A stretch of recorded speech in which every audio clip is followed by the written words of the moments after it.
Welcome to T3PO Live! Oh yes, it is one of the best shows of the week, as far as I'm concerned. But hey, you know what? We got a lot of great programming, including on this channel right here. We got the Genre Guys, we've got the Lost Guys, we've got Hollywood Backlight with Lou and you.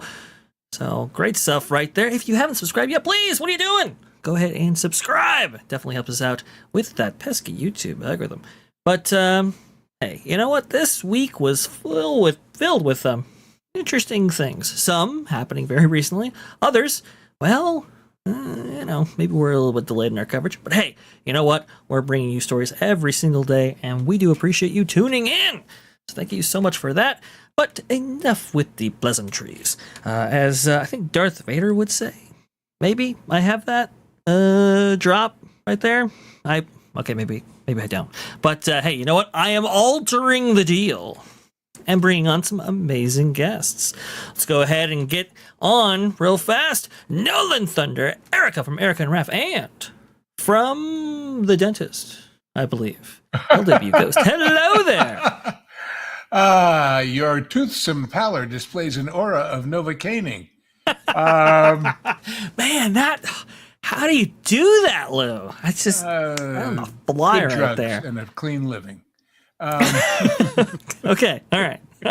You see, this is why I mentioned that you had gone to the dentist, so that we have a little bit of a reprieve if something happens. It's not that anything. My goodness, Erika, it looks very autumnal over there in Deutschland tonight. My God, it's beautiful. Yes. Oh, you are I still wish I could muted, hear you, Erika. however. You are Still mute. muted. We cannot hear you. Speak to us, Erika. Speak to us. I'm not sure, Erika. I do apologize. But while Erika is in the back room right there, we have to talk about our first story. And this one, well, it's a doozy. Because, boy, oh boy, it appears that the Walt Disney Audio Animatronic predictably has gone awry. You know, we talked about it when... Oh, go ahead, please.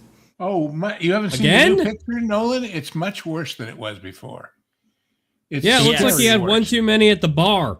No. Much worse than it was before. That is Maybe, correct. you mean when Vash said it's gone awry, he was thinking RYE? Is that what you're suggesting?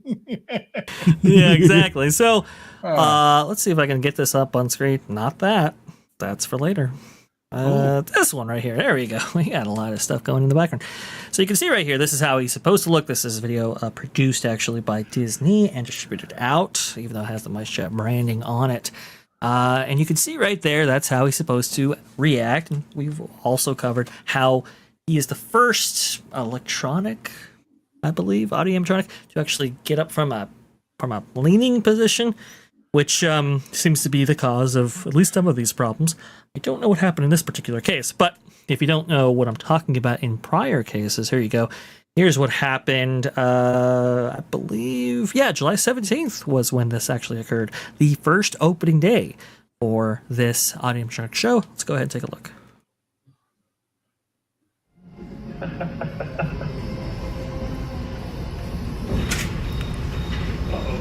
It's that click right there. It just has some people, not comfortable with what's going on here. Let's go ahead and take a look again from a different angle.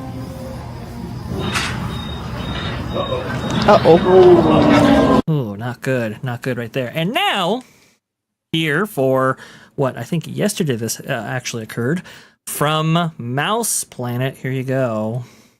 Nighty Night Walt. You see, What happened? You see, looks like he got punched in the face. But here's the point. I don't care how experienced or inexperienced you are in animatronic lore. They all do this once in a while. Correct. Which, knowing the potential for a moment like this to happen with Walt Disney, is the reason for not doing it at all.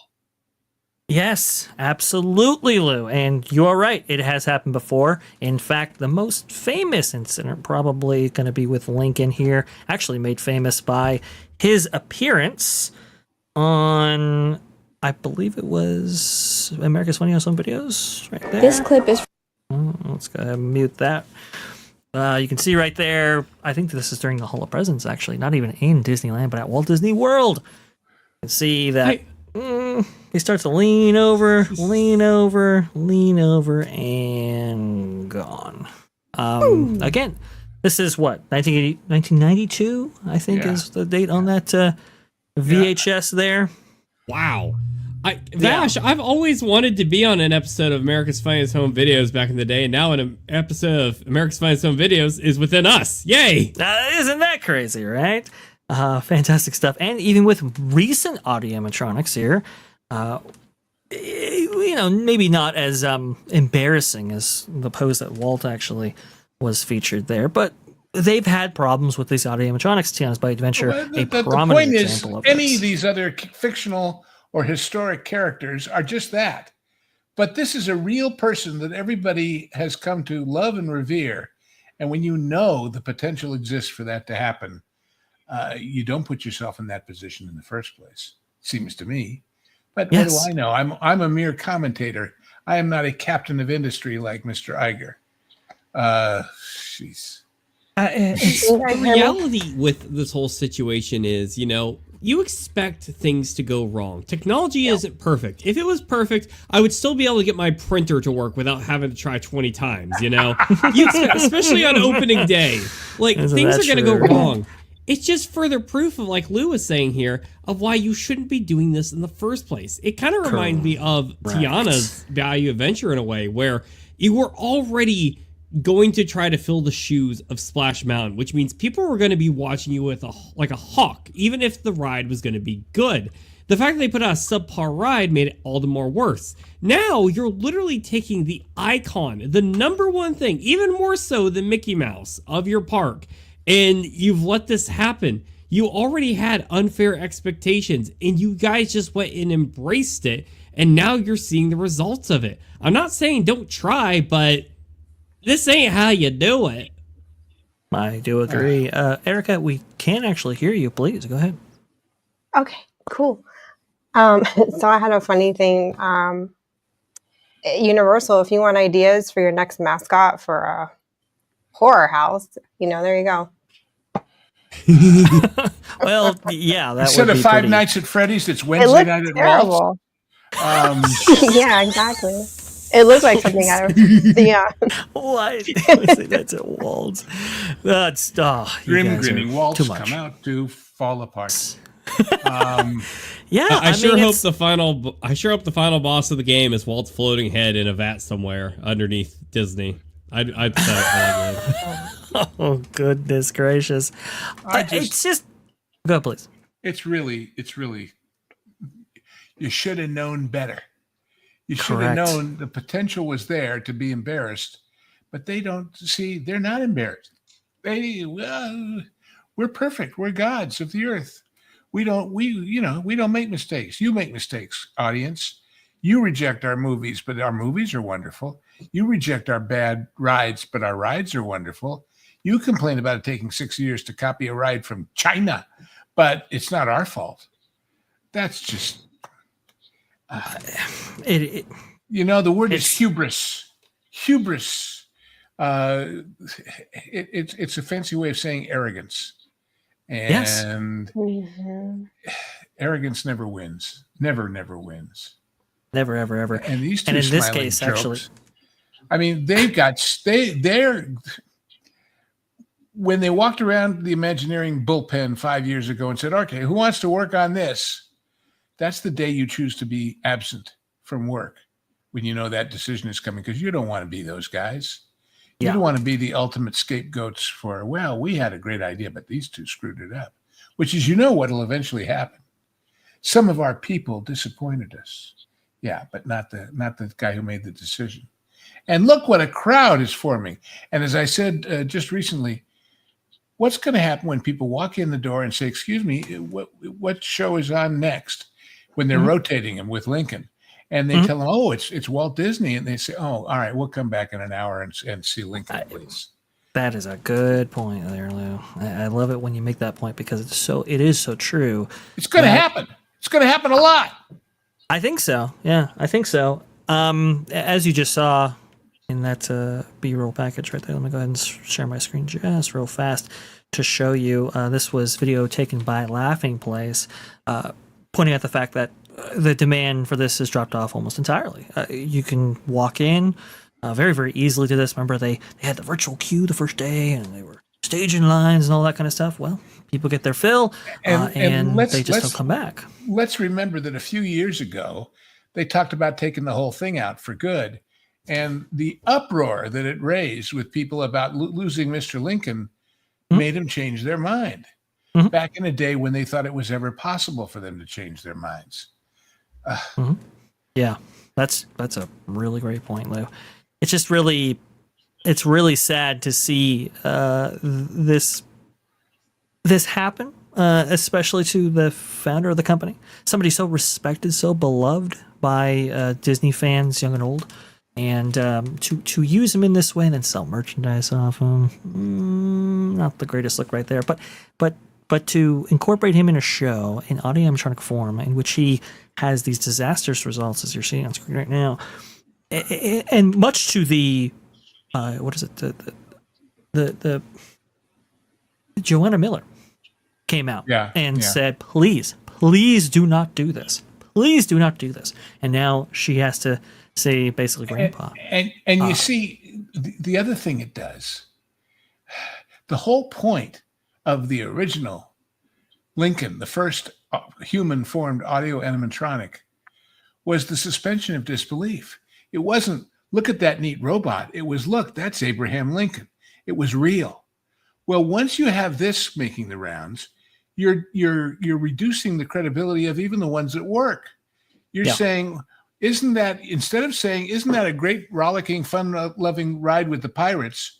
You're saying, isn't that an interesting display of robot pirates? It's not the same thing. It's not the same thing. It's a very good point. It's a great point. It's just, this is just really sad to see. Somebody should redub this with Jose saying, You could laugh now, senor, but someday you're going to be up here on the perch falling down. Yeah. You know, I did put out Because if you don't make us feel like that, you're going to wind up on your desk ladies? flat or whatever. I cleaned that one up in a hurry. Wind up on a lady's ad, I believe. Yeah. No, I actually did put this out a few weeks ago, Luna. You've reminded me. Let me see if I can find it on the fly. But it was this great picture of Walt, and he was kind of amongst audio animatronic heads that they had just constructed, and it was just kind of like this eerie thing, like, ooh, I don't think he ever thought he'd be among them at one point. But I just had another thought too. That shot you just showed with the pictures being projected, it rubs it in when the real guy's right there next to him. Correct. Doesn't it just say, yeah, here's everything this robot isn't and never will be. And that's the thing, Lou, is they play so much archival footage before you actually see him. So it's like, it's not even like you walk into the theater. In case you forgot who he was, or you never saw him before, or you never heard of him, or you didn't know there was a Walt in front of the Disney part of Disneyland. Here, let us remind you about the real person that we're now about to make a cheap imitation of. Correct. And here you go. Here's that tweet right there. Yeah, with the pirates. Kind of eerie now. You know what I'm saying? It's kind of like the four statues in the graveyard on the Haunted Mansion times 10. You know, I mean, it's well, you know what you could here. I'm gonna make another bad joke. You knew I would. This attraction is a bust. That is it's a pretty bad joke there, Lou. But you know what? Well. I'll take it. Ooh, a rim shot. But hey, you know what? Not to leave Universal out, because we often compare the two right there. Apparently, the Phantom of the Opera in the Monsters Unchained, the Monsters Unchained or Monsters Unleashed. Anyway. But the safe prominent e-ticket over there at Dark Universe having some problems itself. For a while though, the pre-show wasn't actually working, but I got confirmation that it was recently. Go ahead. Well, so you know, you fly by it in a couple of seconds, and it's not a real person, and it never is going to be a real person. That's a very good point. So I'll bet it didn't look like that on opening day. And exactly. And I'll bet at some point in the run of the original Phantom of the Opera movie with Lon Chaney Sr., the film broke in some theater somewhere. You know what I'm saying? I'll bet. Yeah, well, in somewhere there were other technical issues. The projector bulb burned out right in the middle of that scene. I mean, stuff happens. But because stuff happens, that's why you don't put your most treasured icon of the entire company and its 100 years of history up there to be a joke. Correct. Oh, it's so true. It's so true. Ridiculous. Disney. Anyway, I'm disgusted.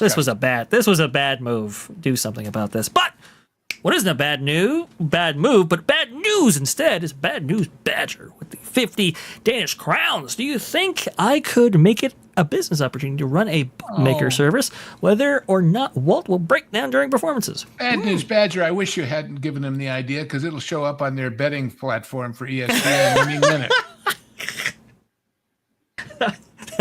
That got me. It's a way to make a buck, I mean. That's pretty good. I never thought about that. Great stuff right there. But thank you so much, Bad News Badger, for that. Awesome stuff right there. And I guess that brings us to our next story right here. I'm so glad. You saw the thumbnail. You clicked on it because you were looking for Disney desperation. Well, I've got the story for you. Here you go. From Scott Gustin from August 13th through the 18th, 2025. Weird. Magic key holders get 50% off on Lightning Lane Multipass at Disneyland. Now, this is a very strange thing here, because we have heard from earnings calls going on years now that Lightning Lane and Multipass Lightning Lane Genie Plus has been this huge boon for the company, right? We have 50% adoption from people at Walt Disney World. This is huge. This is big. We're making so much money. It's fantastic. We've taken FastPass and we've monetized it. And now, at least for the California audience, during this 1 week, we're slashing it 50% off. Guys, what is going on here? I think this is a great idea. Can we make this an all-the-time thing instead of 1 week? I think that would fix a lot of problems. Well, they're doing this over my birthday, and I can't even be there to enjoy it. That's of course, that's the luck we have over here. Lame. Well, look on the bright side. It also stands for Lois Lane and Lana Lang and what's her name, Limaris, and Lilu for Multipass. Well, Double L. What the double L is going on at Disneyland? You're terrible. Terrible. Multiples of these. Better than that. I look at something like this, and I think Sean Raking the Mouse and a couple of other people online were speculating that this was a trial balloon to see whether or not this really moves the needle for magic key holders at Disneyland. Historically, magic key holders, they're pretty stingy with their cash, and rightfully so. They go a lot, so it doesn't make sense to blow $100 on high-priced, expensive items or meals and all the other ways that theme parks make money, because there are no low-priced items anywhere. It's all high-priced. It's only for the magic key holders. Never mind. Only for the magic key holders, yeah. Which that happens to be pretty much everybody. Well, here's the big question. You know how we talk about every one of these shows that comes out on Disney Plus and stinks, either keeping or rejecting or making people say, that's it, I give up, and drop their subscription? So when you're doing the magic key holders a favor like this, is it to A, make sure they keep their magic key because, hey, remember we got that discount? Or is it to B, have people say, gosh, I feel bad because I'm not one. I want to buy one because they're intermittently not selling them, right, every so often? I mean, what is the ultimate reason for doing it? I don't know if they know. I don't know if they've thought it through that far. It's like, what can we do? Well, we could give them a discount. Okay, fine. Let's give them a discount. But that's fair. What further behavior that benefits the company is that discount going to motivate or demotivate? You see what I mean? Yeah. I think it's I think they've noticed that magic key holders are just simply not purchasing into Lightning Lane to the extent that they maybe were hoping for when it came to the Disneyland Resort. Now, Walt Disney World, that's a whole different thing, right? I think they actually took off pre-sales from Walt Disney World Resort for, I think, a period of time because I think that so many people were opting into the system. I think they were selling a little bit too fast there. Whereas, and that makes sense, right? If you're on a vacation, once every 10 years, 5 years, or once in a lifetime, it makes sense that you would want to maximize your vacation, especially because it's so expensive to not only get there, but to stay there. Makes sense. But for Disneyland, these guys go probably an average of, I would think, probably 25 times a year, maybe even more. So it doesn't necessarily make sense to opt into a system like that, especially if a large segment of that audience might not be going on attractions at all. Your thoughts? Well, but you know what else? If you compare those two scenarios of the once in a while or the once in a lifetime, to them who are already spending $5,000, $10,000, $15,000 on their family's vacation, although it's a lot more to get those passes, it just adds to the overall, hey, we're going to spend a fortune because it's a vacation. But if you've put out your money for the year's worth of Lightning Lane, suddenly that's a big add-on. It's a bigger add-on for you than it is for the other people because, well, if I go 20 times a year, which times do I buy it and which times don't I buy it? That's a good point. It's anyway. No, it's a great point. I see we've had the masses join us from the land of the Pro Channel. And yes. Thank you so much for sticking on and coming over here. Very much appreciate that. Really, it is absolutely awesome. Nolan, let me go ahead and ask you. If you were a magic key holder, or you had a regional park, right, that you went to often, and they said, hey, look, listen, for you, that you have an annual pass, we're going to go ahead and give 50% off Flash Pass or whatever. Would you be more enticed to use it for that period of time or buy into it? Or perhaps it's like, you know what, that's not enough to get me in. Please, I want to hear your thoughts. Oh, that's definitely a perk for someone like me. I am always one who's trying to opt for any time of skip the line system I can, especially when I tend to go to theme parks at times where there's going to be some decent traction. I'm not a summertime park goer, but I do tend to like to go in the Halloween attendance times, when there's usually some pretty decent crowds because, they got special events going on. I just wish that they would get it to where it'd be a little more competitive, I feel like, with some of the other parks. Because I feel like a lot of other, places out there, they'll try to find ways to be like, hey, this is just an all-around perk for if you are one of the most loyal of fans. Like, you buy into this and then you already get an automatic discount everywhere you go when it comes to either like a food service venue or maybe even like a fast pass type ordeal. I think that should be a long time thing. Just to cram it all into 1 week, that's kind of weird to me. I feel like this would be like a promotion, like if they were really just trying to make up for a slow season or something, like, hey, we're going to do it for like a month, like throughout the month of, I don't know, February, like, hey, you get this much of a discount. It's weird to me to just be like, hey, for 1 week, we're giving you a discount. For Disney being a company that's so well known for, pinching pennies at so many spots these days, I just can't but feel a little bit like, it's nice. I'm not going to complain that we're going to spend less money, but at the same time, it does make you feel like you're wishing for more, which is ironic because we always talk about when you wish upon the star, and I kind of wish for lower prices personally. And by comparison, you see the link I just gave you, Vash, and I entered it a few days ago when I found it. Universal is doing a package. Are you ready? 5 nights of hotels and park passes, the 3-park or 4-day park, plus a 1-day Universal ticket, plus admission to Halloween Horror Nights, and what they call a Stay Scream and Save discount and early park admission for what could be, depending on how long you stay, up to a $200 savings over retail on all of that. And that's of course, if you're staying at Universal hotels, you're getting the VIP pass stuff for free. So, they know why they're doing it. They're doing it because they want people to come and have a week and realize, I hadn't thought about spending a whole week there. I hadn't thought. And people who said, well, I've never gone during Halloween Horror Nights to do it because they're getting it as part of the deal. And now maybe they'll come back next year just for that. So it's just, this is not rocket science, Very, very clever people in marketing for every product you own and buy and use and every service you employ have figured out how to move people towards certain financial decisions that benefit them.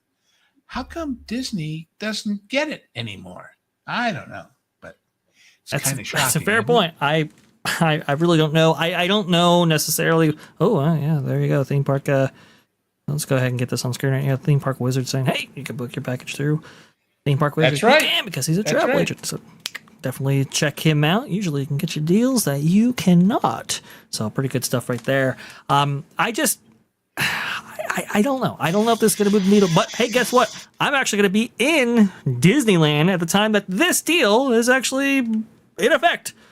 It's crazy. That's why they did it, Vash. They did it for you.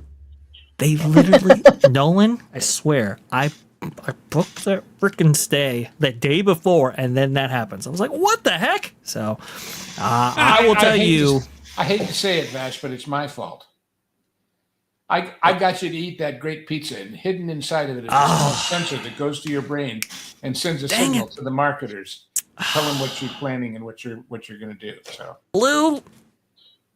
I knew it. I knew something was going wrong right there. Well, hey, you know what? We'll just have to see on that particular story right there, and whether or not it will actually move the needle for them. I know Disneyland attendance hasn't been stellar recently, which is very, very interesting. There's a lot of refurbishments both before and after my visit, which is actually why I was visiting in the first place. But say, Lovey, I'll report to you back on what is going on at Disneyland.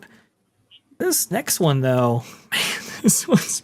Are you going to buy a key? Oh no! Okay, Oh, this gosh, I'm so please glad don't. you said that because I've not seen this reaction from the populace visiting Disneyland since the key. What am I talking about? I'm talking about the drop of fall merchandise for the Disneyland Resort. Woo! Take a look, folks.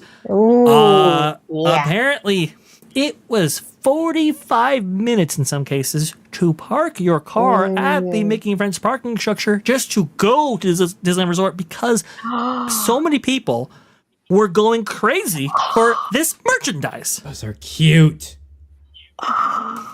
Don't encourage them. Don't stop it. Well, Stop. Well, here's the thing. Air Express one to Erika because it looked great with that room and the colors there. Tell you, this time around, I understand why there are crowds compared to the keys because Halloween merch goes fast. Like, you can go to a Bath and Body Works soap place for crying out loud, and they'll have their Halloween stuff sold out before it even becomes October. And I'm not kidding. Like, people will line up for blocks when it's almost spooky season. Well, plus, of course, if all you're doing is going to downtown Disney there and the shop, the Emporium, or the, what is it called? The World of Disney. World of Disney, yeah. Yeah. You don't have to buy a park ticket to get there. Right, and True. I love how you brought that up, Blue, because for the people who had a park ticket or had a magic key, they were in the Emporium, and it wasn't much better. Take a look at this. Crazy. They're going rabid for this merch. I cannot figure this out. This is crazy. Okay, I this merch believe isn't it. anything, but it's not anything I special. think Erica. we got to bring back Disney themed Beanie Babies. That's what this reminds me of. With those crazy boards, I really like the little ghost ears. They're so freaking cute. Okay, so someone who loves Halloween and fall and Disney in the mix of that, I know we rag on Disney and we call them out. Oh, sorry, you really need to stop. Oh, sorry. You really need to turn that off because I'm losing my shit. Sorry. Oh, yeah, I can hear heard it. Erica's bank account depleting as we speak. No, because I ordered it. I haven't seen it in person, so I'm like, oh, that's coming to me. Oh, okay, all right. Well, we'll go ahead and people pulling and switch you to the shoving video. it. My God. I didn't know it was that big. Like I knew it was a decent size, but I'm so excited now. Okay, no, so as someone who loves Halloween Look at these people, and my Disney God. this time of year. No, this stuff sells. Like I know we rag on Disney a lot for But look at them ripping and pulling and but dude, when it comes to fall and Halloween, their merch has been on fire for ever since they started releasing a lot of the Haunted Mansion licensed stuff, whether it's through Lowe's or Halloween, a Spirit Halloween, and now Disney themselves. Every year they have just been going like hitting it on the nail with their Halloween merch. So if it's anywhere where my money goes for Disney, it is this time of year. And this year, let me just tell you, it is like off. I didn't think they could top last year.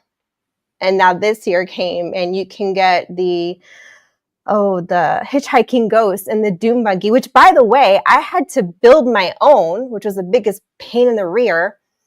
And now I don't have to do that. I can toss the piece of crap that I tried to build and I can just use theirs, and it lights up, which is channeling awesome. your inner Bob Gurr, and I think that's wonderful. Yes, that's very true. Well, and if you want to get a hold of some of this merch, Erica, good luck. some people they're buying it for themselves. Other people they're buying it maybe for others in the form of resellers. Oh, you can see right here. There's already markups on this. $49 for a hat. $70 for ears. This is a double-edged sword for me because I'm overseas.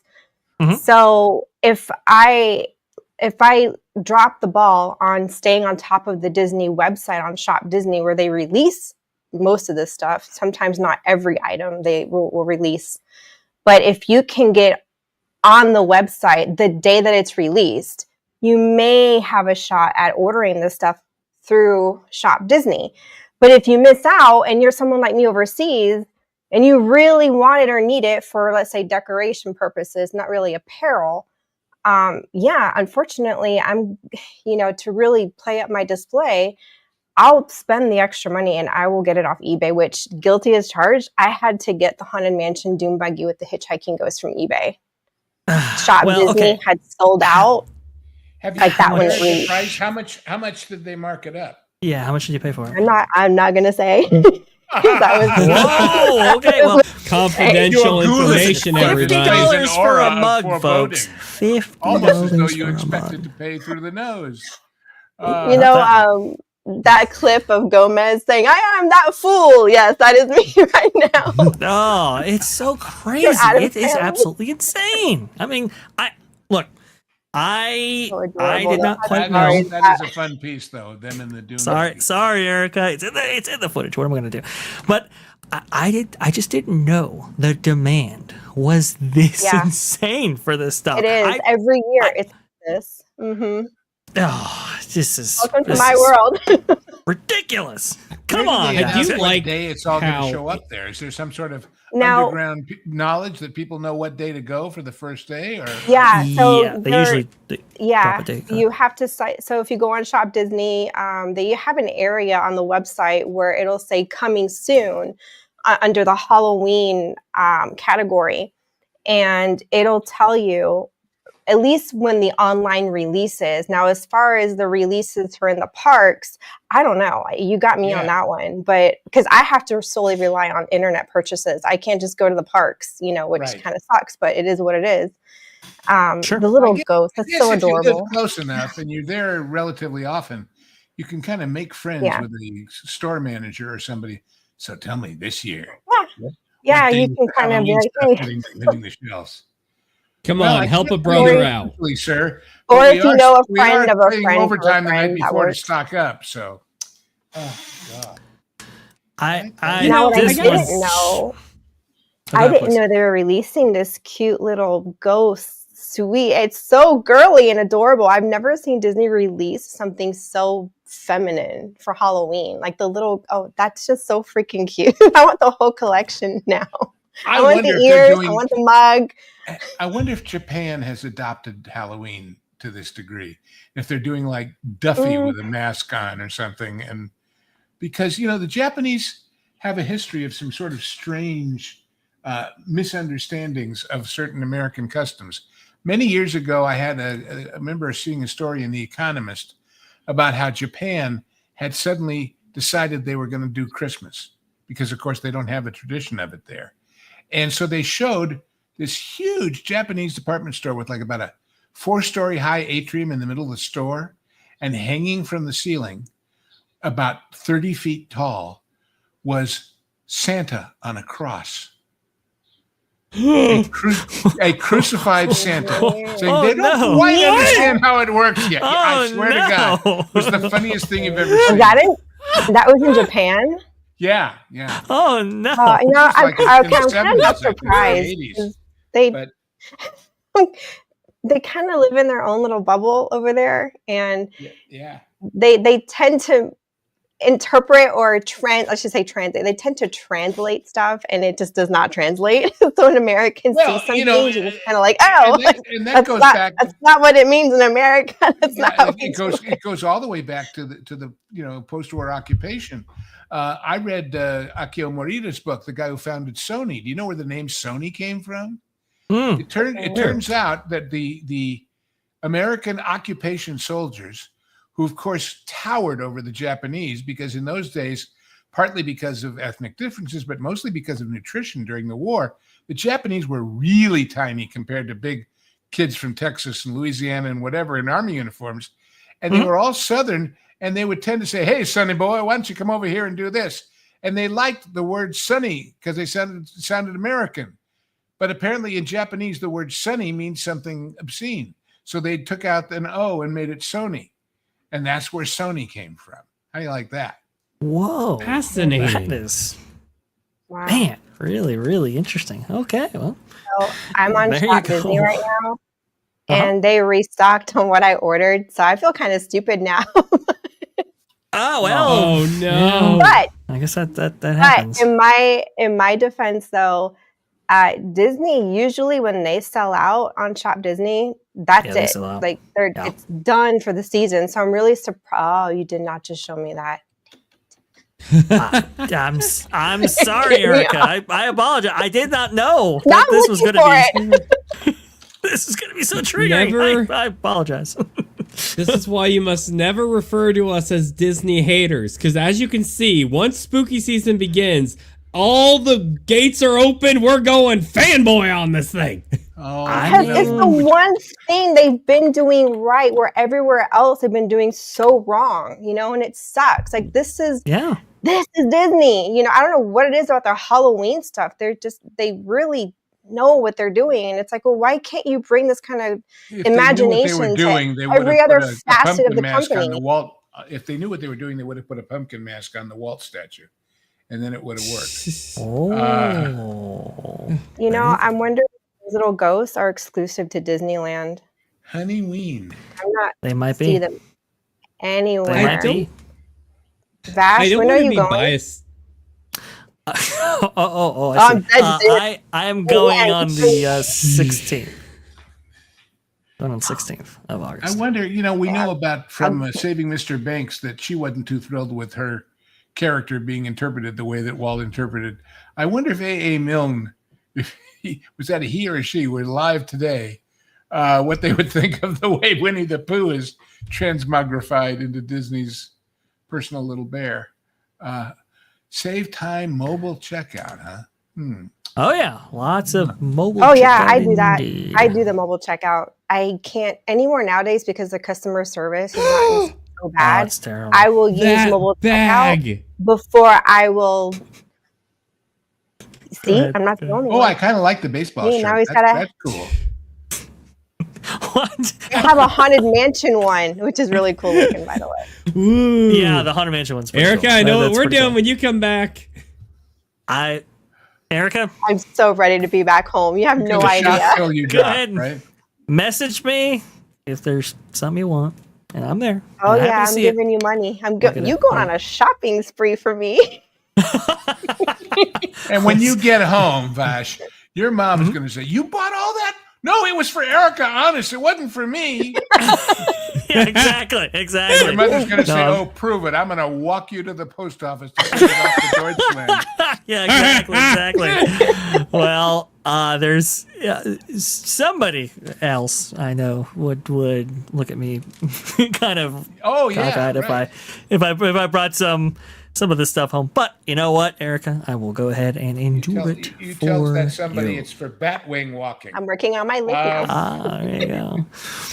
I will say actually, compliments to Deborah, for providing the resources for that story, because I had no idea that was going on, and I'm really glad. I didn't know either. I mean, not everything comes through email or the website. Right. So when you get the park or the stuff you can only get on property, people like me, it's a miss unless you watch like the vloggers that go in and live stream in the parks, and you see things and you're like, wait a second.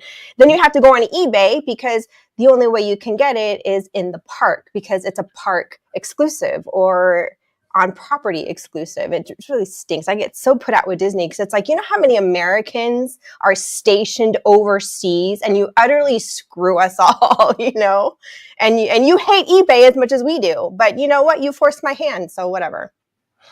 Yeah. Well, there you go. All I can say is whoever filmed that, whoever videoed that has missed a big chance, because they should have got in touch with Big Bob and, so he could have had that footage to put on the call tomorrow to try and show how the company is thriving. There you go. Yeah, sure. We lost $200 million on the Fantastic Four, but look, we're selling T-shirts. So I mean, that's what Chapek did. Chapek did that with Oogie Boogie Bash, if you recall. That was his last earnings call. He was like, "Well, the stock's down, but we have Oogie Boogie Bash tickets that sold out instantly."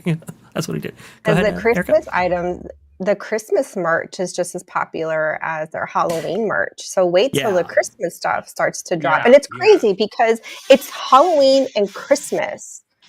that they just nail it You every know, time. Erika, I'm like, you guys, When two holidays I do collide. not mean to even slightly impugn your sense of entrepreneurship, but if I were you, I'd be renting a booth at a couple of those German Christmas markets and doing a Disney booth.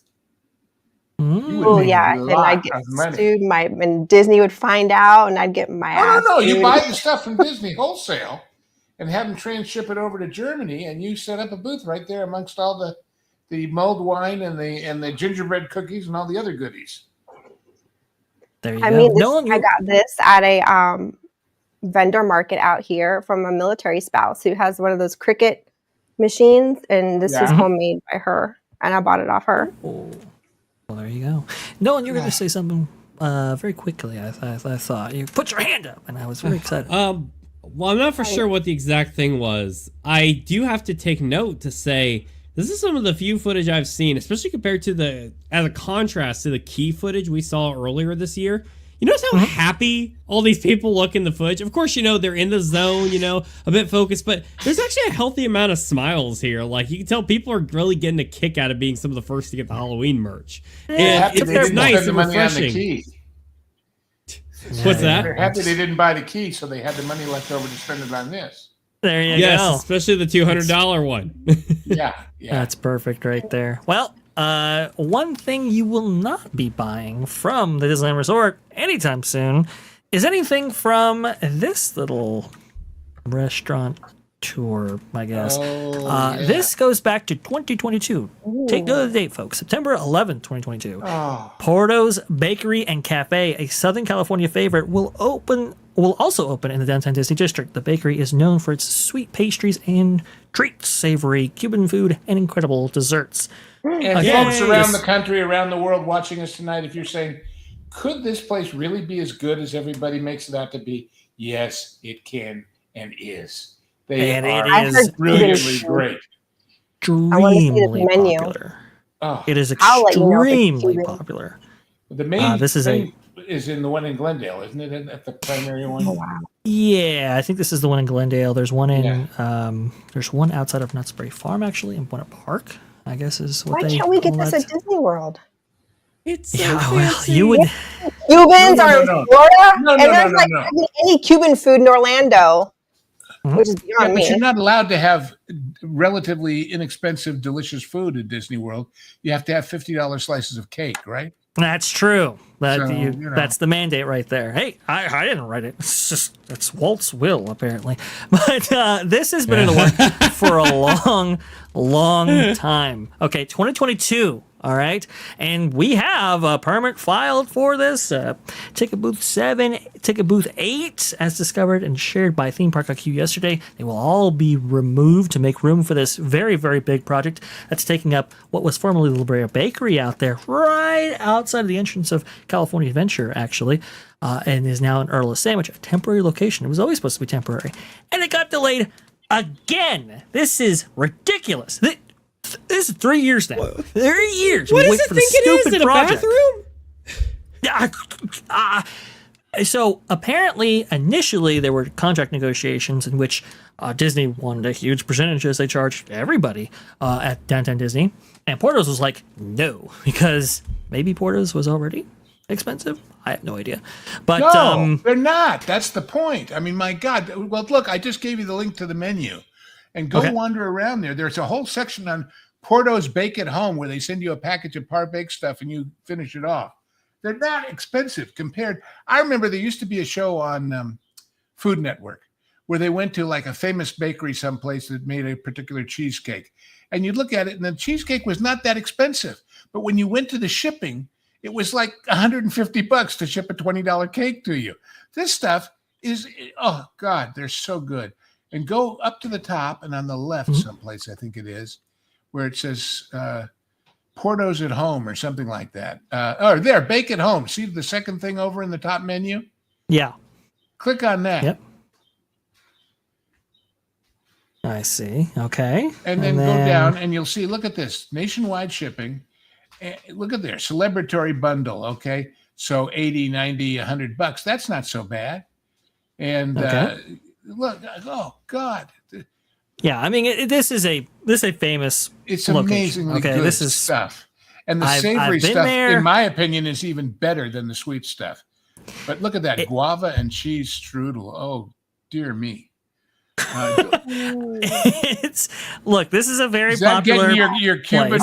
vibes going there, Erica? My God. It's They it actually is have the meat pie. Oh, go back.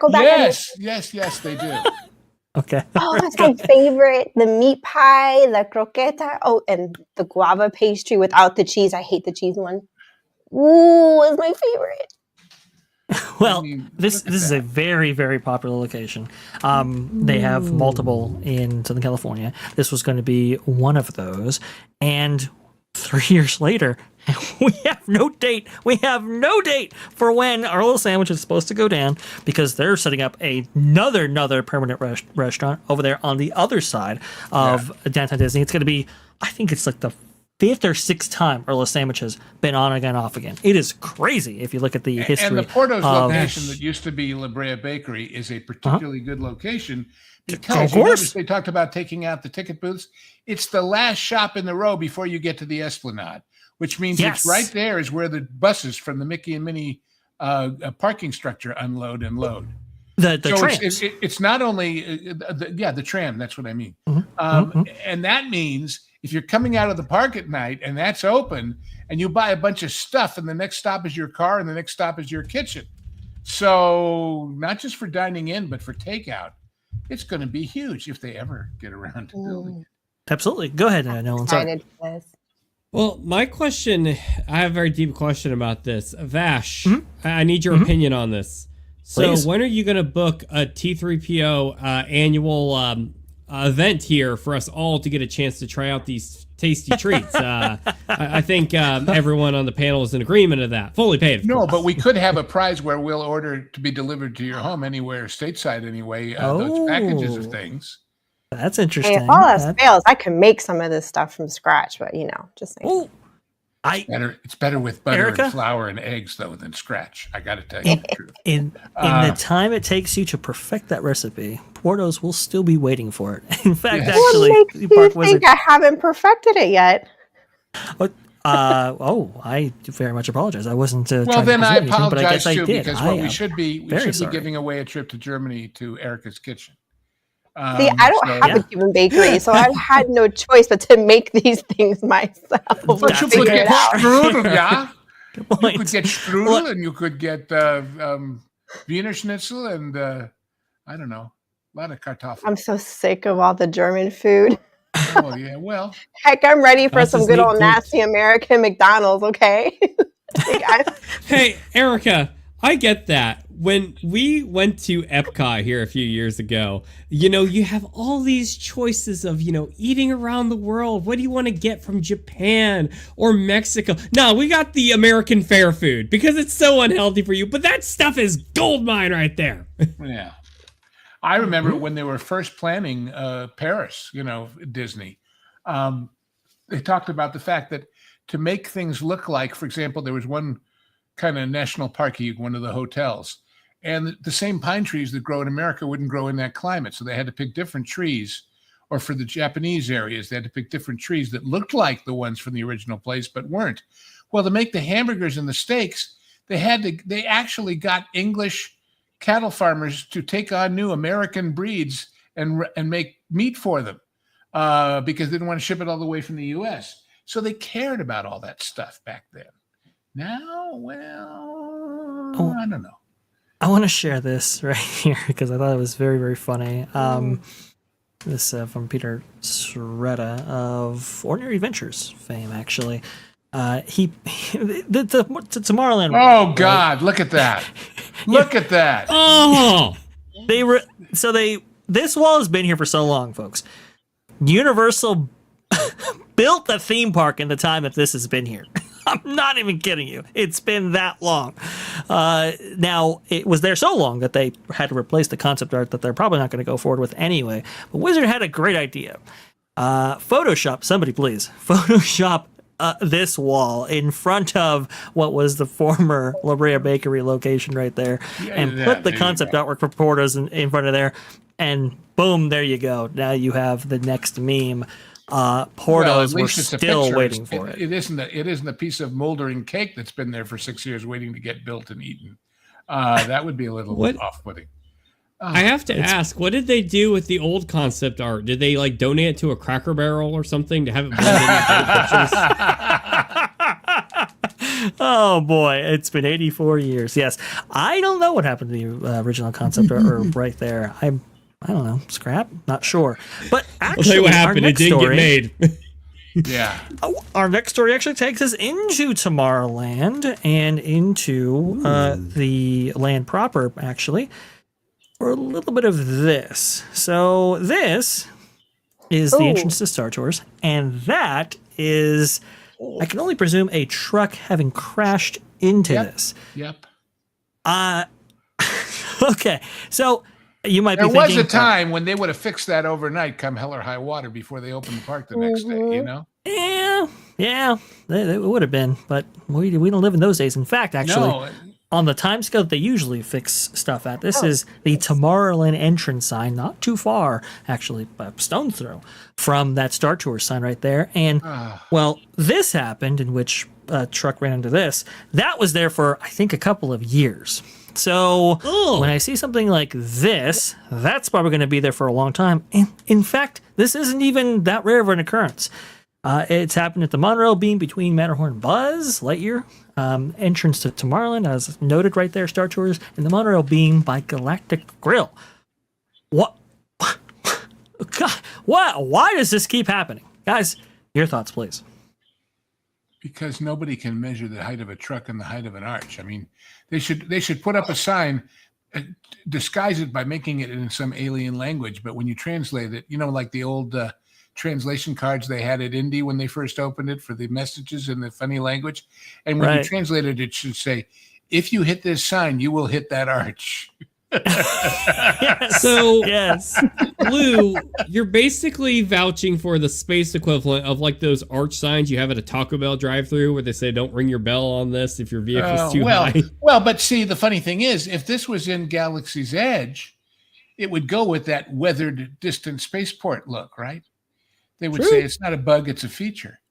But because it's in gleaming, clean, modern Tomorrowland, So, I don't know. I just know that there was a time when that would not have persisted for a week, let alone for a year. There was a joke actually at Muppavision 3D, right? Which it's like, hey, you got to be so high to enter into the this attraction, and it shows somebody actually getting hit, or it's about yes. It's about companies and their what's the word? Their credo, their mission statement, whatever. There used to be a famous story about an Englishman who bought a Rolls Royce and took it over across the channel and drove all around Europe, and something went wrong with the transmission in Switzerland, and he called Rolls Royce, and they arranged for him to stay at a very, very famous fancy hotel for a couple of days. They flew out mechanics and parts. They totally rebuilt the transmission and then, put him back on the road. And when he finally got home to England, there it is. Finally got home to England. After a while, he was wondering, and he called Rolls Royce and he said, "Excuse me," but he told him the story. And he said, "Aren't I going to get a bill?" And they said, "We don't know what you're talking about. Rolls Royce transmissions don't break." Oh, yeah, they really did. And that was their commitment to their brand and to make it right. Disney kind of used to be that way. Some of us are old enough to remember. Yes. And some of us will get old waiting for it to happen again, apparently. This used to be a joke. Now it's a regular occurrence. Go ahead, please. Yeah. Well, thank you. No, there's a really good point here. And I think, Vash, how long did you say the Tomorrowland sign, for example, was damaged like that? Just like a ballpark on that? Oh, I probably at least 2 years. Yeah. Which is, I think that reveals a lot here. Because, it's a theme park. Things are going to get damaged. It's foolish to think that kind of stuff will not happen. Someone's going to do something stupid and accidentally run into something. It's life. That's what happens. Everybody has first day on the job. But I think this is a lot deeper of a meaning here, because we all know your stereotypical billionaires, millionaires, they don't like looking bad when they're schmoozing with the other millionaires, you know? It shows how much pride Bob Iger really has in the Disney park side of things, because I just can't help but feel like, correct me if I'm wrong, anyone in the chat or the panel, back when Eisner or Walt were in charge, that they put so much of their self-ego pride in those kind of signs. The last thing you want is that to be damaged, because I personally, if I was in their shoes, I feel like that would look like a pie of the face. Like if I'm chilling with the Universal CEO or some dude from Comcast, I don't want to be known as the guy, hey, look, silly Bob, he has like a dent on his sign. Like, I don't know. I feel like I would look foolish if I saw that. Is that birds nesting in the upper left-hand corner near the X? That's definitely what it looks like right there. Yes, because I told you guys, Lorena did a park walkthrough a few weeks ago now, and was on the People Mover going through the tunnel that goes through Space Mountain, and it stopped, and so they turned the work lights on, and what you saw was either bird or bat excrement all over the roof. And it's like, when were they planning on cleaning that out? Ever? They're just not, I guess. And Nolan, I think you're exactly right here. And I'll go ahead and turn over to you, Erika, after I get this next point out right here. So this is what you're seeing right now on screen is the fountain in front of the Adventureland restrooms. You'll remember on previous coverage of T3PO and That Pod Place, we talked about how the restrooms in front, like at the entrance of Adventureland, were just walls for years. And finally, we got a fountain, and finally it was turned on. It took a few weeks even for that. Now, the fruit that you're actually seeing right there was removed immediately.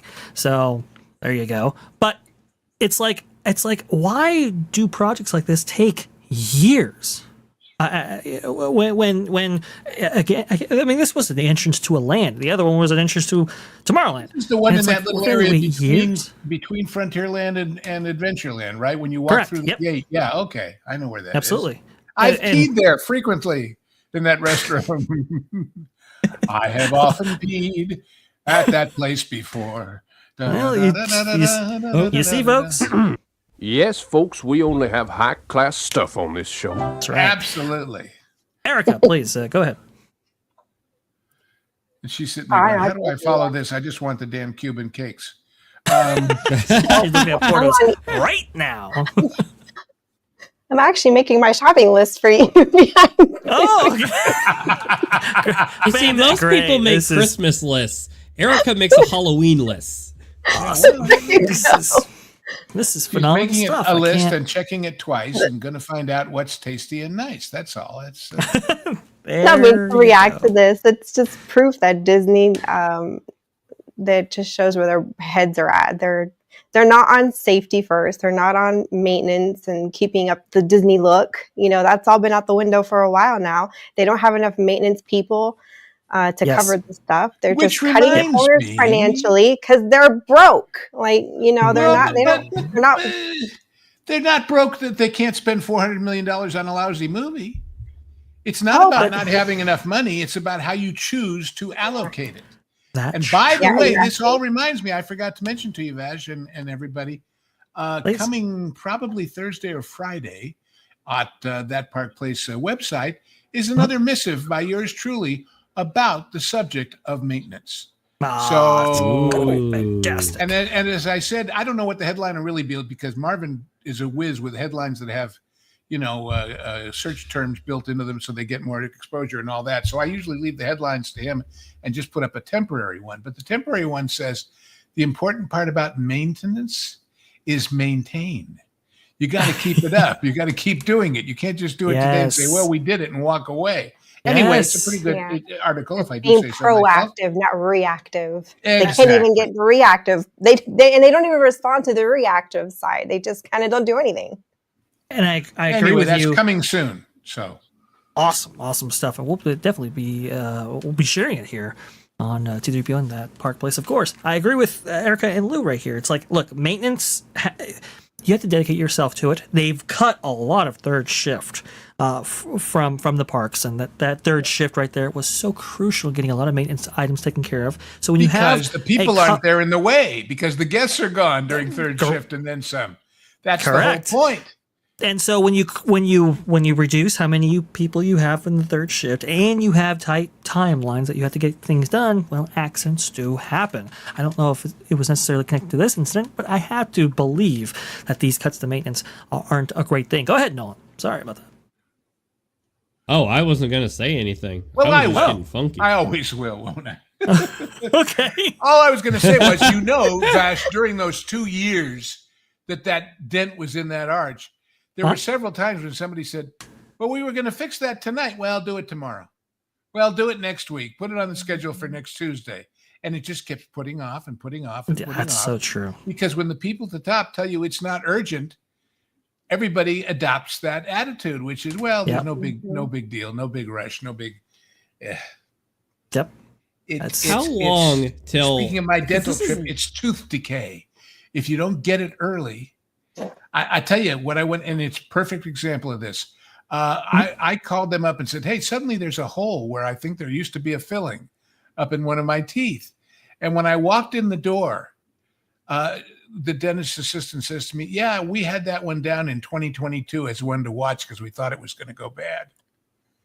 A silver filling from back then. And here, finally, I must have swallowed it because I didn't notice it. Suddenly, I ran my tongue across there and there was a hole where there used to be tooth, But all I'm saying is they noted that it was going, 2 or 3 years ago. Sure. But, I'm happy to wait till now to get it fixed. But still, if you don't jump on these things, if you don't have a corporate attitude and a mandate that says tomorrow is a day too late, you get that. That is just insane. I've never seen that comparison before. It's crazy. It's absolutely insane. Nolan, you were going to say to close us out here. I was so deep in Lou's thought, and low-key audience, I have a cold right now, so my mind just got brainwashed in Lou's amazing point. So, hey, good job, Lou. Good job. Well, thank you, Nolan, and I hope you're lost in the Lou fog, indeed. Oh, boy. Well, there you go. Right the Lou there. fog is back behind that fountain, if you're from Britain. Anyway. Oh, boy. There you go, right down there. Oh boy. Well, that's a pretty. All I can say is, do you mind telling me what this is all about, Mister? Yeah, exactly. Oh, I remember Please. what I was going to say. You guys know how, when you have like a Best Buy or like a Five Guys or something like that, how they have those big electric signs out on their windows, and like after a while, the V will go away and it'll become like Five Guys or something like that. How close are we with this current regime of Disney that we're gonna have the big Disney sign? It's just gonna become Isney or Disney, which or was something. the original name, by the way. You understand? In French, it was D''Isney, Disney. So, that's closer to reality than you think.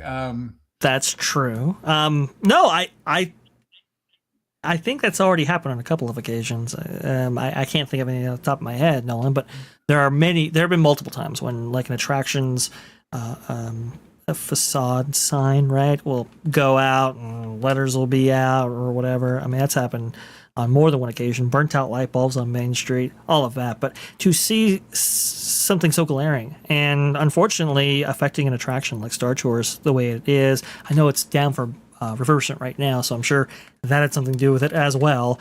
But the question becomes, if it happened, as we've seen some of these funny memes, that the burned out bulbs wound up having it spell something untoward, would they care? Would they notice? Because they're so used to turning that part of their mind that used to look for things and fix them off. Right.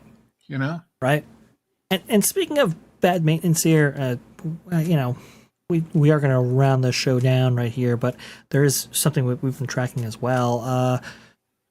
Seven Seas Lagoon, in front of their new Polynesian DVC tower, by the way, that people are, putting $25,000 plus down in order to stay at year over year. Why does the water look like this outside of it looks like the other side resort of the Pop Century resorts that was never finished, when that was all lying there kind of moribund? It looked like a hurricane hit it. Okay, This is- I'm actually going to defend Disney here for a second on this thing because I've been Please, go ahead. hearing word from some people about how I guess the state of Florida right now is having like a major seaweed problem going on right now this year, But this is and not the it's sea. been This is their own lake. Okay, yeah, now I got nothing then. this is a man-made Seven Seas Lagoon, and it butts up Look, the Bay look, Lake I come right from there. a place where there's a ton of corn. Okay, I see grass in the water. I'm like, all the same thing, right? Well, usually if there's that, well, gosh, what do we call it? Is it Kelp? red tide? I think is what it's called. Yeah, but not in a private No. lake like that. But Yeah, no, exactly. That's what I'm saying. It's usually on the ocean or the Gulf side. You don't hear this kind of stuff happening. Wait a minute. in- Wait a minute. Maybe I could it's be on wrong. purpose. Maybe it's psychological warfare to keep people from going in the lake and getting bitten by gators like they were for a while. Ugh. Because they'll say, "Oh, it's so yucky. We don't want to step in there," and it saved your life, your revulsion. But well, no, you know Yeah, what? Nash, the people- big question is: do Uh-huh. they charge more for the rooms on this side because they've got "quote unquote" a great view? A water view well, room. of course they do. The good Yeah, news is of course it's they a do. water view room. The bad news is the water is in the sewer. It's You know, and I want to use this to illustrate something, and I think it's appropriate. Who was it in the chat who reminded me? It was Marksman16 right here.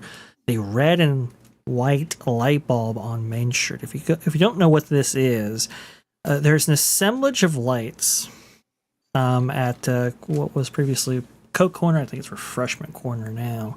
You can see how they're in this kind of pattern in which you have these red and white bulbs. Well, there came to a point in which you were either going to have two white or two red. And they asked, well, what do you do with something like this? And he's like, well, just make half and half. So that's what they did. Yeah. The attention to detail was so precise, right? It was they just no stone unturned, nothing left to chance. That they painted a bulb, one side white, one side red, in order to, really hone in on those but details right there. they got the Queen of Hearts knaves to paint it. We're painting the red roses white or the white roses. yeah, remember that sequence? exactly.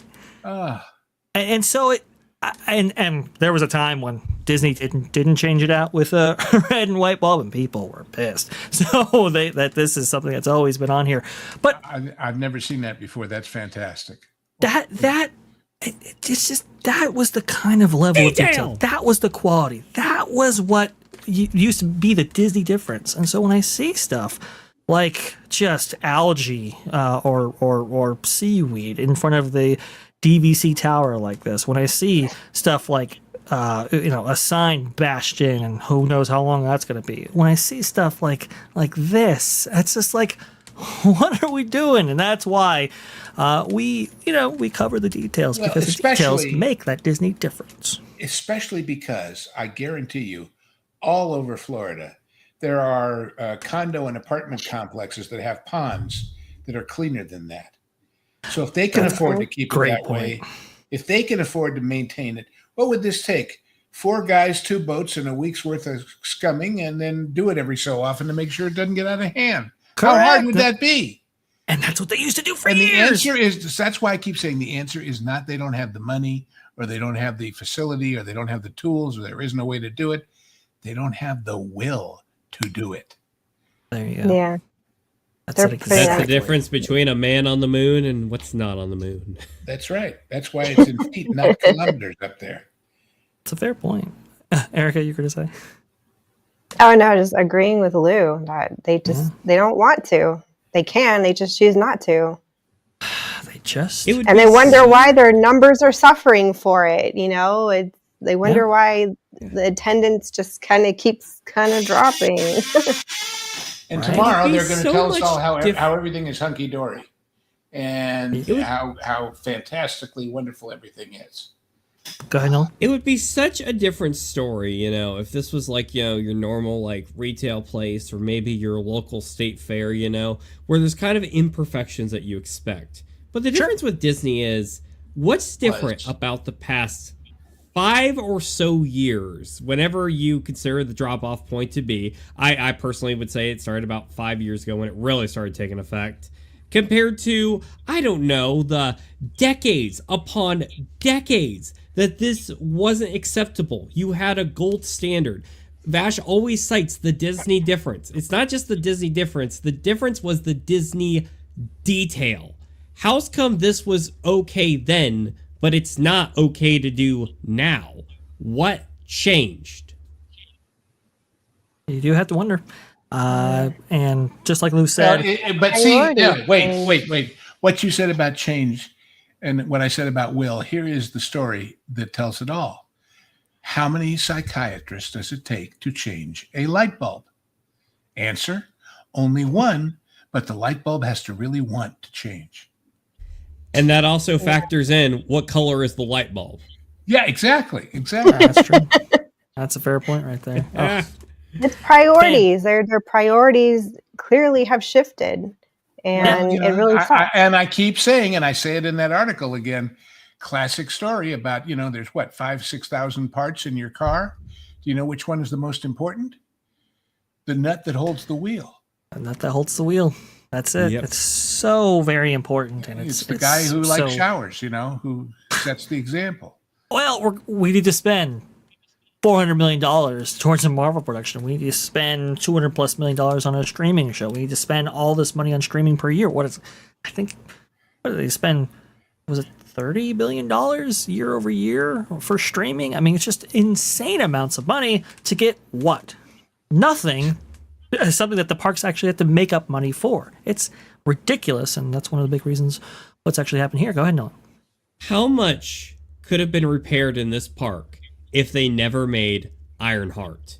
How much could have been allocated to a better Star Tour sign, a Tomorrowland sign that, isn't damaged, one of the symbols of your park?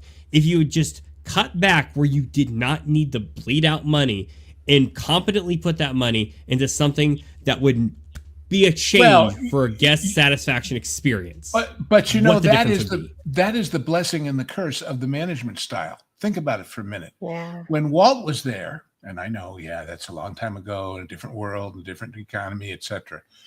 There wasn't one guy in charge of parks and one guy in charge of movies and one guy in charge of animation and one guy in charge of, because to each of them, their budget is the most important. To each of them, their allocation of money is the only one that matters. And so they don't think about, well, if I save money here, I can spend it there across those jurisdictional lines. They just don't. And that's all supposed to be being done at the guys at the top, and they're not. So it's ridiculous. I mean, it's ridiculous. Nolan, you make a fantastic point. Actually, thank you. More on that, I remember making a series of posts. I can't find them right now, but I'm making a series of posts of like, okay, you're going to be spending $400 million on something. Well, that could buy you this. And I had comparisons for each one. I think Rise of Resistance costs that much, right? And it's like, if you didn't make this streaming show, maybe like Willow, for example, right? And it's something that nobody can see. Look at what we could have gotten for that same amount of capital. But I mean, it's just constant over and over again. But see, Lou makes a great point. No, but as long as you concentrate on that number, $33 billion on content, you could spend $3 billion or $33 billion or $330 billion if the content's any good. It's not about how much money you spend. It's about whether you're spending it on something that people will enjoy and want to see more of. That's all. And correct. There's nothing, it's one of the first lessons I ever learned a zillion years ago in film school. A guy named Art Murphy, who was the economics and business guy of Variety in those days. And he said it's the only major industry in the world where the cost of production is irrelevant to the sales price. In other words, a $200, $300, $400 million movie and a $20, $30 million movie are still whatever they are, $8.95 on Tuesday night at your local Cineplex. And so it's about the heart and the soul and and people you care about and situations you want to see win. And hey, if you can make a great nighttime show at your theme park called Happily Ever After, why do you forget that the movie should be Happily Ever After too? Why do you? I mean, it's not the money. It's the money when it comes to losing. But if they had done Fantastic Four with the same values and the same characters and the same script, but done it for 800 million, would it have been better? Or for 100 million, would it have been worse? I don't think so. I don't think it's about that. Yes, you have to spend money and it's expensive and CGI costs and everything, but it's about the guts and the heart and the soul and people that audiences want to watch win. We all want to watch the good guys win and the bad guys get their comeuppance, unless we're psychopaths. Well, there are a few out there, and they there are a few too. But they have a different taste in popcorn buckets. It's true, but no, it's very poignant thoughts. Very poignant thoughts. All I'm saying is all this emphasis on the money misses the point. The point is somebody is deciding, and I keep saying nobody sets out to make a stinker, but maybe the person who's making the decision doesn't really get what a stinker or not stinker is, because they are locked in this bubble of all of their buddies and friends in 20 city blocks in my old hometown of Beverly Hills. And the rest of the world is the flyover country. So, that's the story of, that's the glory of. But somehow, all those decades, Hollywood knew how to make that happen. Jack Warner and Louis B. Mayer and even Harry Cohen, they could take a look at a story and say, yeah, that's good. No, that's not. No, make the girl older, make this, switch it to that, and have the pulse of the audience. And they don't have it anymore. They just don't. There's one of my favorite spots where that molding gets wilder and crazier in the purple, and then it calms down. It becomes the antebellum stuff. The details. Mary Vita with the $4.99. I'm sorry, but they would not have maintained. Iger would have built another shower. But here's the thing. I have never seen Bob's shower. I don't expect I ever will. But that's a good thing. But that's true. But I'm willing to bet it's fancier than mine. But what is the purpose of the shower? Is it the gold flecks in the $5,000 per square foot tile? No. The purpose of the shower is nice and hot and wet, period. Right. Okay. So if you're spending the money on the tile and not on the water heater or the nozzle, you don't get it. Yeah. But you have something to show off to your friends. Look what we did.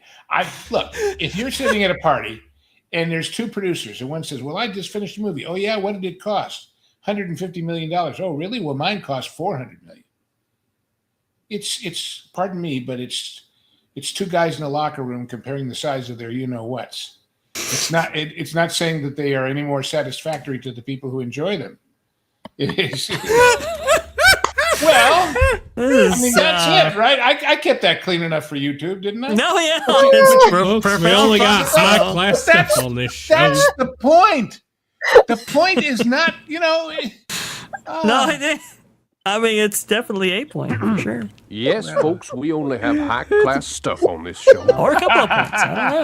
I don't know. But thank you, Mary Vita, for everything. And Lou, you are absolutely fantastic. I don't premeditate any of this. It just comes from a feeling deep in my soul that I was half, now I'm whole. No more hunger and thirst. But first, be a person who needs people. There you go. That's the last great ride they built. That's the last great attraction Disney built.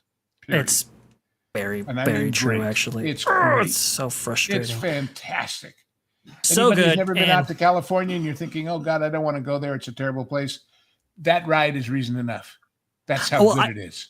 I saw that it was going down for refurbishment, Lou, on August 18th, and I was like, no, we are going to go before that, because literally the price, like the value of your park hopper or a ticket to DCA is affected by whether or not that ride is up and operational. So I had to get out there before it goes down. It's brilliant. It's brilliant.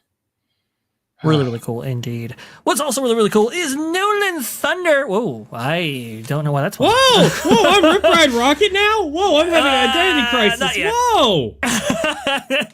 Nolan Thunder. What do you got going on your neck of the woods, good sir?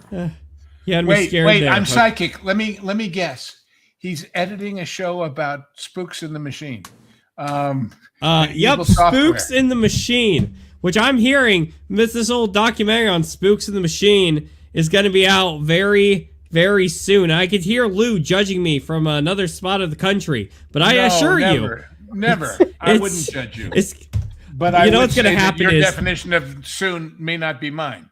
What I'm trying to do, though, and hear me out here. You're in no position to laugh with your genre guy's experiences. So there you go. I'm not. Go ahead. No, please. Let's put it this way. We both know that Erika is going to make delicious croquetas long before either of you finish any of those projects. That's so true. It's funny because it's true. Go ahead, Dylan. If I could share anything with this wonderful panel, those beautiful people in the comments, especially Mr. Extreme Meme out there, is I have recently been editing the credits of that said video. There are technically more things to edit, but I just want to make sure that it is complete before I commit to a date, because I do not want to make any more broken promises. But I'll assure you, it is actually so close that even Lou Wasserman's ghost would agree, oh, that's actually pretty soon. So don't worry, I'm going to make Lou proud. I'm not dissing you. I'm excited by it, and I want to see it. That's all. I certainly want to see it more than I want to see the next 10 Marvel movies. Oh, that's a very good point. And I know you got something brewing over there at that game place as well, Nolan. That we do. We just had another stream every Saturday at 8 o'clock p.m. Eastern Standard Time. You can get all of the gaming news. And, it's not just a bunch of, oh, this tech looks like it's 2 megabytes more prestige than the others. Nah. We have fun on this show, everybody. We talk about Pac-Man Ataris. We talk about people stealing Pokemon cards at Weapon Point. We talk about all sorts of wild things on this show. And if you want to hear all the amazing gaming news to keep you ahead of what's going to be happening in the future of gaming, please check us out at That Game Place, Saturdays at 8 p.m. And I hear word that we also have some videos coming out, which more than likely will be out before my video. But besides that... Ooh. What do you hear about this Let Them Trade? Everybody's telling me that's going to be a hot game. Let them trade? Let them trade? A new kind of, civilization kind of game about trading. And you put the cities out and the cities figure out on their own what to trade with each other. And brand new game just came out. I saw some reviews of it. I can't wait to get it. So that's fascinating. Cool. Lou, I'm going to have to do a deep dive into that. Thank you for the tip there. Good. Fantastic. Erika, where will you be around this great, big, beautiful web out there? Besides in the kitchen.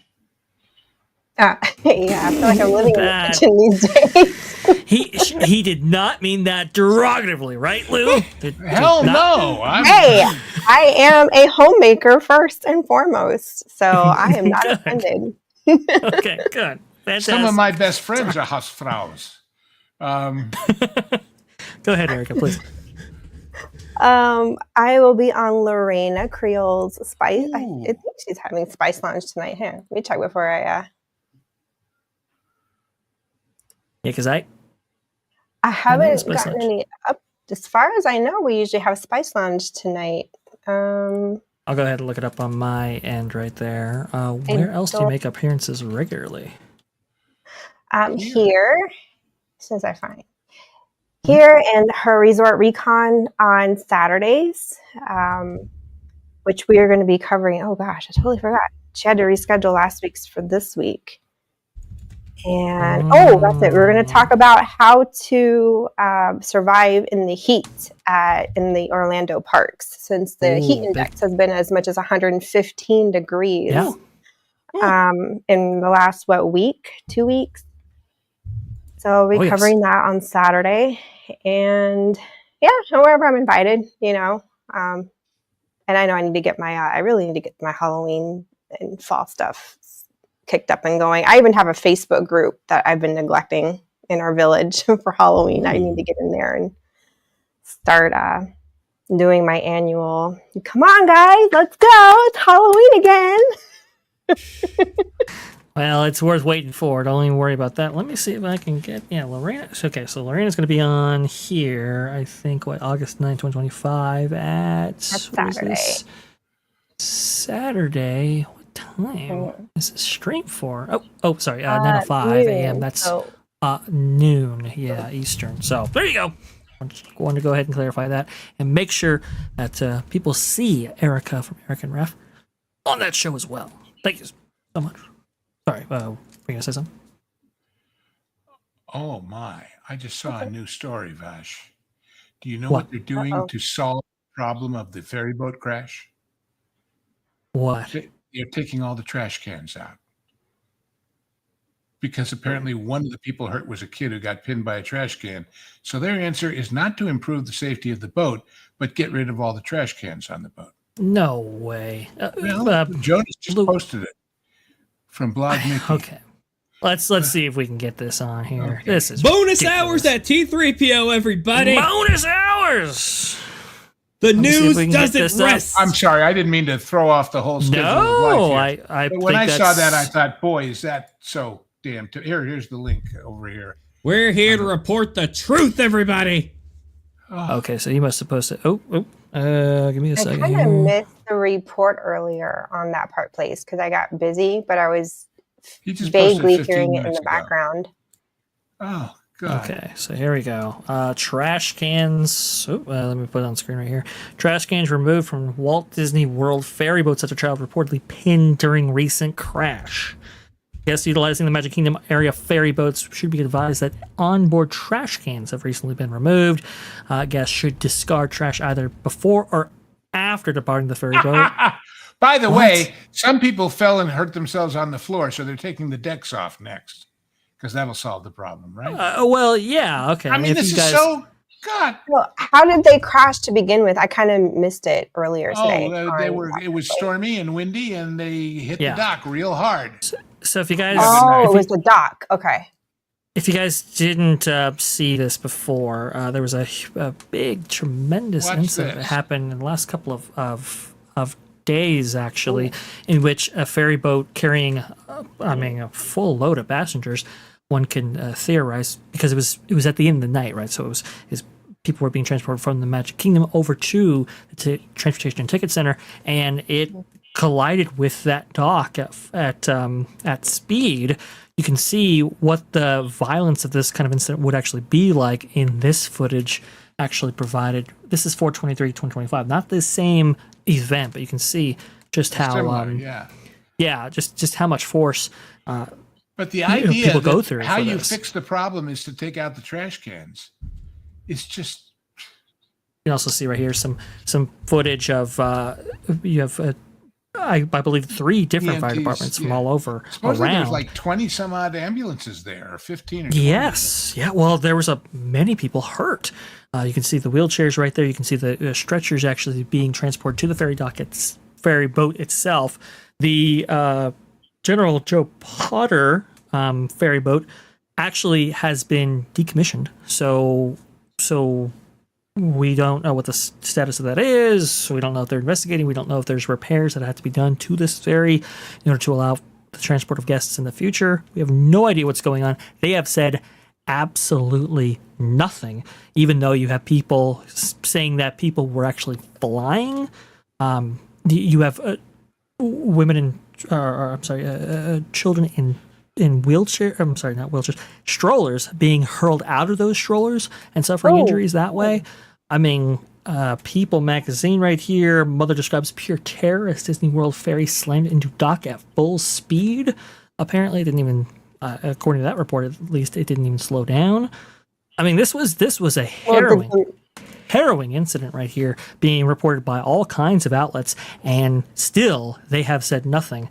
This, to me, is, well, it's a statement more than anything in that they have acknowledged that something did happen, and are removing trash cans because of that? Like, as if that's going to make things better. I have no idea what's going on here. Please. So now if the boat doesn't crash again, people will slip in the trash that's on the floor because people dump stuff, and that's just the way it is. So Yeah, of course. This didn't exactly improve safety. Some junior Birdman lawyer, probably the same guy that told them they could absolve themselves from food poisoning charges by getting people to sign up for Disney Plus, probably decided that somehow this fixed it. Jeez. Why was the boat even running? Because usually when there's a storm, they don't have the boats running like that due to dangers out on the waters. Like, this is strange to me. Yeah, I saw some pretty significant lightning and early in the video. Let me see here if I That's a can really get good you. point. Nobody's saying anything because they're all scared to death. They'll say something they'll get sued over worse than they already are going to get sued, I guess. Well, but still. But That's an interesting point.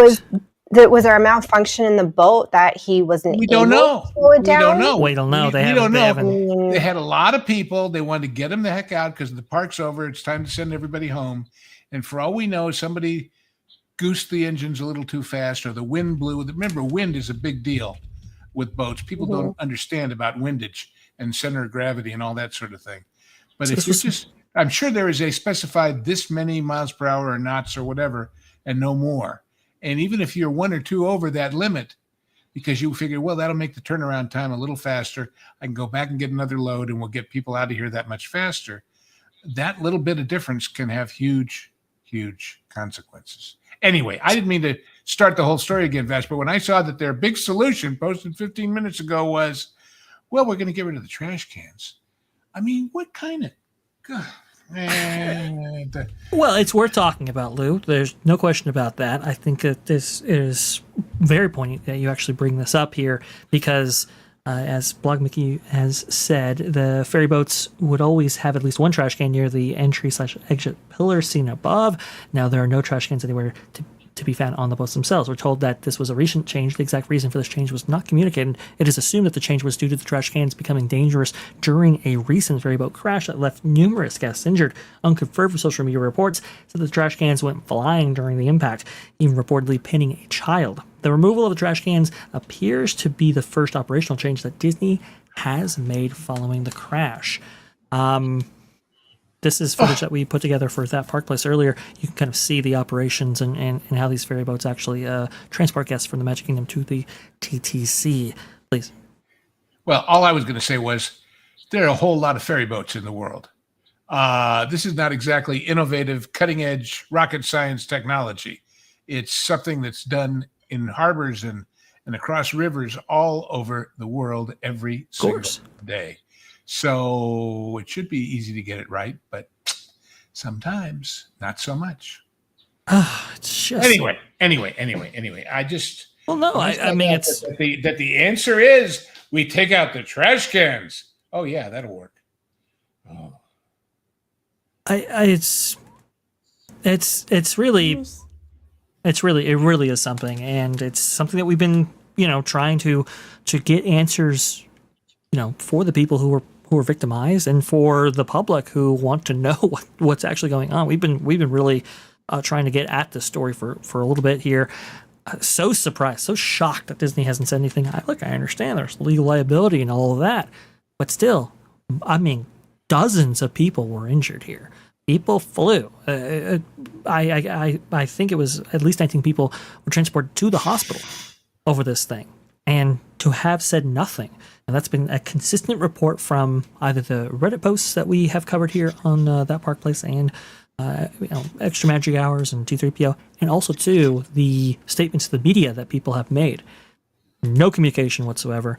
It's really, really a shame. They haven't even admitted it happened officially, right? Correct. Yes. Not even to say, yes, it happened. We're very sorry for the injuries.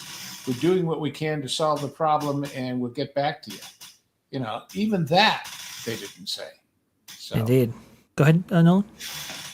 I get that, you're Disney, and you're right up there with McDonald's as one of the biggest targets for a bogus lawsuit ever. I get that. And you know what? Accidents, mistakes, and unfortunately injuries are going to happen, which it happens in human life. People are going to make mistakes, bad situations that we never want to see happen, tragedies Those happen. That's why they're talked about so much during history documentaries, books, whatever have you. And especially in the social media age, it's easier to see even more examples of what happens. I feel like one of the most frustrating parts of all of this, and I can't speak as someone, who was on site, is just how Disney has responded to this. Because that radio silence thing, that they do this all the time. How different of a story could this been if, they had some sort of guy who's like their poster boy representative of the park, because it clearly isn't Josh D'Amaro, who's like, hey, we messed up here and stuff like that. Our support, prayers, whatever have you, are with the families going on right now. We're taking an action to investigate what happened. Even just because it seems like anytime there's anytime there's a controversy, girl out there, get somebody out there. Yes. Anytime there's a controversy, even over a big old nothing burger, when a company said something that slightly offends a group a little too much, unless you're American Eagle, they're usually going to apologize within a social media post within a day. Disney, we routinely see where there are critically wrong things, such as things falling off of buildings, boats crashing into stuff that's going to affect kids, and yet they're going to be silent about this? This just does not make sense to me. And purely from a public relations standpoint, when you say nothing, people start to speculate and wonder what it is you got to hide. Correct. Yes. That's a good point. 100%. It makes it worse than if you say something. Fantastic. And any professional in public relations will tell you that. But I guess that says something about the level of professionalism of their public relations people. Indeed. I would have to agree with that point. It's like, why are they not saying a single thing, like even admitting it happened? They're not going to be able to hide that it happened. Everybody knows that it happened. But, what if they found out? I'm not saying anything. I never mind. I shouldn't even say that. But what if they find there was some mechanical or personal flaw involved in the controlling of that vehicle? It seems no matter what, the last people you ever hear about an incident of Disney from is Disney, when they should be the first ones you hear about what happened that didn't come from a victim. That's a good point. Anyway, that's great. Anyway, I didn't mean to prolong the festivities here, but that's no. I think it's trash an important cans story. Are going to solve this. I don't think so. I don't think so at all, and it's very important to cover no matter what. Mary Vita coming in here with a $4.99. Yet again, Disney shows their incompetence. Yes, I don't know what all the people in our chat do for a living, but if any of you are small business people, maybe you have a dry cleaner or a hamburger stand or a bar and grill or anything, if you had something happen, you'd handle it better than this. Yep. Because you'd have to. Because you'd have to. Because yes. You haven't got I don't care what you're paying for liability insurance, you haven't got enough for something like this. And you're not Disney with $400 million to spend on a losing movie. That's a fair point. So it's just common sense. I mean, there's obviously Disney is not a small business, but there are certain basic principles that apply no matter how large or small the enterprise is and however deadly or not the incident is. Anyway. Right. Okay. I'm going to stop now. You're good. Thinking Heretic with the $2. Docs move so quickly that they're hard to avoid. Yeah. Well, I mean, come on, guys. Why are you staying quiet about this? Like Lou said, makes one wonder. Sean, the artist formerly known as John, with the $1.99. Thank you so much. We must empty 7Cs. There you go. Car park and fit. Drain that instead of the rivers of America and build car lands out there. I mean, some people have advocated for Seven Seas Lagoon to go away because it's just a hassle to get to the Magic Kingdom. Now, I would be heart-stricken from that, but hey, that or Rivers of America? Pick your poison, I suppose. Go and Shogi with the $5. The same people that chew out their waiter for their steak being the wrong temperature will make excuses for Disney crashing boats into children. Yes, Go and Shogi. You're absolutely 1,000% right on. That's a good point right there, for sure. And then last but certainly not least, Bad News Badger coming in here with the bad news again with the, 50 Danish crowns? Is that right? What happens first? Nolan finish ending or Disney change course? I think Nolan's got him way beat because he wants to finish. They don't, my story again about the psychiatrist and wanting to change. So If anyway, Disney Well did said. change course, maybe this wouldn't have happened. Quite literally. Lou, yes. you have the genre guys over there. What are you guys watching? On your neck of the I woods? understand the Hallelujah Trail just got released today, and golly, is that a fun movie? I love that movie. It's too long, but it's still good. And I mean, Burt Lancaster and Brian Keith and Lee Remick and Martin Landau as an Indian. Boy, those were simpler times, weren't they? When white guys and Mexican guys could play Indian guys, and nobody gave it a second thought. Anyway, it's and great music and great scenery, and it's all about whiskey. It's a movie about whiskey. What could be bad about that?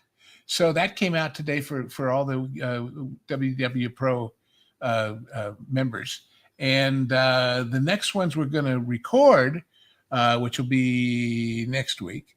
We will be recording The Darkest Hour, which is, of course, Gary Oldman as Churchill. And as I've said, Gary Oldman can do no wrong. He just can't.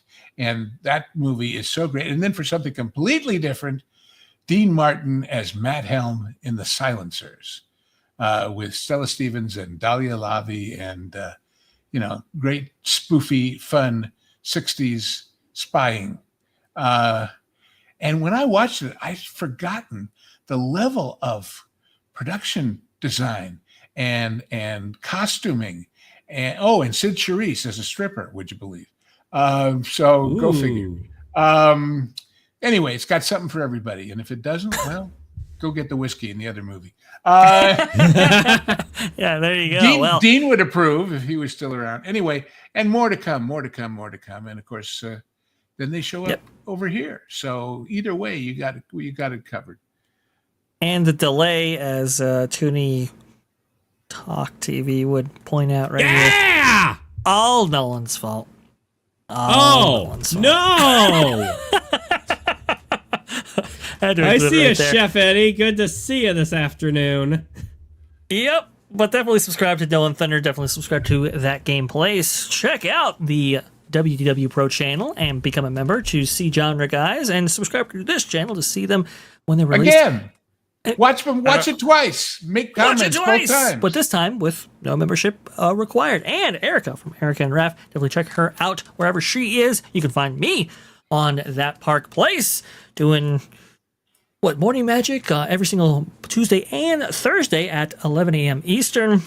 This week, we're going to have a special Extra Magic Hours following the earnings call. So tune into Valiant Renegade. Valiant Renegade is going to start things off at 8 a.m. Eastern, and then at about 9:30 Eastern, or at least that's what I'm going to set the live stream for. Well, he might go over, but in that event, around that time, That Park Place will be streaming Extra Magic Hours, and we'll be going over the numbers related all about theme parks. Maybe a couple of other stories included in that. That should be a lot of fun. So you may definitely wish check to us eat out. a lot of protein tomorrow morning because you're going to get a lot of sugar and carbohydrates from Disney. That's for sure. That damn pixie That's dust a is good point. diabetic disapproved. So It's anyway. not good. I don't recommend injecting it in mass quantities nor snorting it, which, I shouldn't have to say, but that does occasionally happen. Anyway, that's a whole other thing. Anyway, we will go ahead and see you, on Hollywood Back to Lou and you on this same channel. Hit the subscribe button if you haven't. Hit the like button if you haven't. Let's go ahead and get you on over to WDW Radio, which I believe it's going to be the rock radio station. So it should be a lot of fun. Let's go ahead and get over there right now. Thanks, guys. We will see you later.